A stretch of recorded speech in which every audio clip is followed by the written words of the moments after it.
الحمدللہ، اللہ تعالیٰ کا لاکھ لاکھ شکر ہے کہ مالک الملک نے اپنی یاد کی توفیق اور موقع عطا فرمایا۔ لاکھوں اور کروڑوں درود حضرت محمد مصطفیٰ صلی اللہ علیہ وآلہ وسلم پر، جن کے طفیل مالک الملک نے یہ مہربانی عطا فرمائی۔ سامعین اکرام، اللہ تعالیٰ نے قرآن پاک میں ارشاد فرمایا، اعوذ باللہ من الشیطان الرجیم، بسم اللہ الرحمن الرحیم۔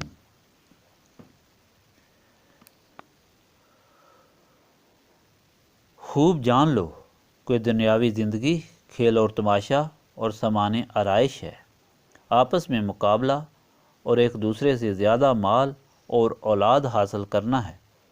اس کی مثال یوں سمجھو جیسے بادل برسے، خشک کر دے کسان کو اس کی کھیتی، پھر وہ سوکھنے لگے تو اسے دیکھے کہ اس کا رنگ زرد پڑ گیا ہے، پھر وہ ریزہ ریزہ ہو جائے اور آخرت میں سخت عذاب ہوگا اور اللہ کی بخشش اور خوشنودی ہوگی، اور نہیں ہے دنیاوی زندگی مگر بڑا دھوکہ۔ تیزی سے آگے بڑھو اپنے رب کی مغفرت کی طرف اور اس جنت کی طرف جس کی چوڑائی زمین اور آسمان کی چوڑائی کے برابر ہے، جو تیار کی گئی ہے ان کے لیے جو ایمان لے آئے اللہ تعالیٰ پر اور اس کے سب رسولوں پر۔ یہ اللہ تعالیٰ کا فضل ہے، عطا فرماتا ہے جسے چاہتا ہے، اور اللہ تعالیٰ بڑا ہی فضل فرمانے والا ہے۔ نہیں آتی کوئی مصیبت زمین پر اور نہ تمہاری جانوں پر مگر وہ جو لکھی ہوئی ہے کتاب میں اس سے پہلے کہ ہم اس کو پیدا کریں۔ بے شک یہ بات اللہ تعالیٰ کے لیے بڑی آسان ہے، تاکہ تم غم زدہ نہ ہو اس چیز پر جو تمہیں نہ ملے، اور نہ اترانے لگو اس چیز پر جو تمہیں مل جائے۔ اور اللہ تعالیٰ دوست نہیں رکھتا کسی مغرور شیخی باز کو۔ جو لوگ خود بھی بخل کرتے ہیں اور لوگوں کو بھی بخل کا حکم دیتے ہیں، اور جو روگردانی کرے، تو بے شک اللہ تعالیٰ بے نیاز ہے اور ہر تعریف کا مستحق ہے۔ یقیناً ہم نے بھیجا ہے اپنے رسولوں کو روشن دلیلوں کے ساتھ، اور ہم نے اتاری ہے ان کے ساتھ کتاب اور میزان تاکہ لوگ انصاف پر قائم رہیں۔ اور ہم نے پیدا کیا لوہے کو، اس میں بڑی قوت ہے اور طرح طرح کے فائدے ہیں لوگوں کے لیے، اور یہ سب اس لیے کہ اللہ تعالیٰ دیکھ لے کہ کون اس کی مدد کرتا ہے، یعنی اس کے دین کی اور اس کے رسولوں کی بن دیکھے۔ یقیناً اللہ تعالیٰ بڑی قوت والا اور سب پر غالب ہے۔ پچھلے فرمان الہی میں اللہ تعالیٰ کے راستے میں خرچ کرنے کی ترغیب دی گئی کہ جو اللہ تعالیٰ کے راستے میں خرچ کرتا ہے وہ اللہ تعالیٰ کو قرض دیتا ہے، جس کو اللہ تعالیٰ کئی گنا بڑھا کر واپس کرتا ہے، اور دینے والے کے لیے بڑا اجر ہے۔ جو لوگ اللہ تعالیٰ اور رسول پاک صلی اللہ علیہ وآلہ وسلم کی محبت میں زندگی گزارتے ہیں، وہ جب قبروں سے اٹھیں گے ان کے آگے اور دائیں طرف نور ہوگا، اور وہ انہیں جنت تک لے جائے گا جہاں ہمیشہ رہنا ہے، اور یہ بہت بڑی کامیابی ہوگی۔ اس دن منافق اس نور سے محروم ہوں گے، وہ نور مانگیں گے مومنین سے، لیکن ان کو پیچھے دھکیل دیا جائے گا، اور مومنین اور منافقین کے درمیان دیوار کھڑی کر دی جائے گی جس کے ایک طرف اللہ تعالیٰ کی رحمت اور دوسری طرف عذاب ہوگا۔ منافق بولیں گے، دنیاوی زندگی میں تو ہم تمہارے ساتھ تھے۔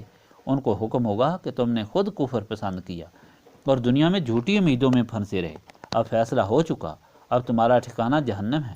مومنین کو یہ سب کچھ دیکھ کر سمجھ لینا چاہیے کہ اللہ تعالیٰ جو چاہتا ہے کرتا ہے۔ اس نے کھول کر اپنے احکام بیان کر دیے تاکہ مخلوق سمجھ لے، اور تاکہ وہ اللہ تعالیٰ کی مہربانی کے حقدار ہو جائیں اور جہنم سے بچ جائیں۔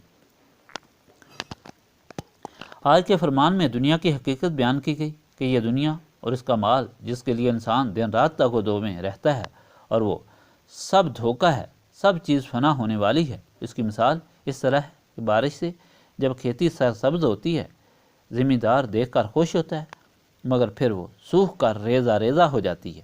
اس طرح دنیا میں مصروف رہنے والے آخرت میں عذاب کے حقدار ہوں گے، اور اللہ تعالیٰ کے بندوں کے لیے بخشش ہوگی۔ اس لیے انسان کو زندگی غنیمت سمجھ کر اللہ تعالیٰ کی طرف متوجہ ہو جانا چاہیے، تاکہ اسے اس باغ کا حقدار بنایا جائے جس کی وسعت زمین اور آسمان کی وسعت کی طرح ہے، اور یہ اللہ تعالیٰ کا بہت بڑا فضل ہے۔ اللہ تعالیٰ نے فرمایا کہ ہر ایک کا حصہ کتاب محفوظ میں لکھا ہے، اس لیے تقدیر پر صبر کرنا چاہیے اور غم زدہ نہیں ہونا چاہیے، اور نہ بہت ملنے پر غرور کرنا چاہیے۔ اللہ تعالیٰ غرور کرنے والوں کو پسند نہیں کرتا۔ اللہ تعالیٰ نہ بخل کو پسند کرتا ہے، نہ اس پر حکم کرنے والوں کو پسند کرتا ہے۔ جو اللہ تعالیٰ کے حکم سے منہ موڑتے ہیں تو اللہ تعالیٰ کو ان کی پرواہ نہیں۔ اللہ تعالیٰ نے اپنے رسولوں کو کھلی نشانیوں کے ساتھ بھیج دیے ہیں۔ اللہ تعالیٰ نے اپنے رسول کھلی نشانیوں کے ساتھ بھیج دیے ہیں، انہیں کتابیں بھی عطا کیں اور فیصلہ کا وقت بھی مقرر فرمایا۔ ہر چیز اللہ تعالیٰ نے انسان کی ضرورت کے لیے پیدا فرمائی ہے۔ لوہا دیکھ لو، جس کو انسان بے فائدہ سمجھتا ہے، کتنے فائدے اپنے اندر رکھتا ہے۔ اس سے سامان جنگ بھی بنتا ہے۔ جو اللہ تعالیٰ پر ایمان لاتا ہے اور رسول کریم صلی اللہ علیہ وآلہ وسلم پر ایمان لاتا ہے، وہ دونوں جہانوں میں کامیاب ہے۔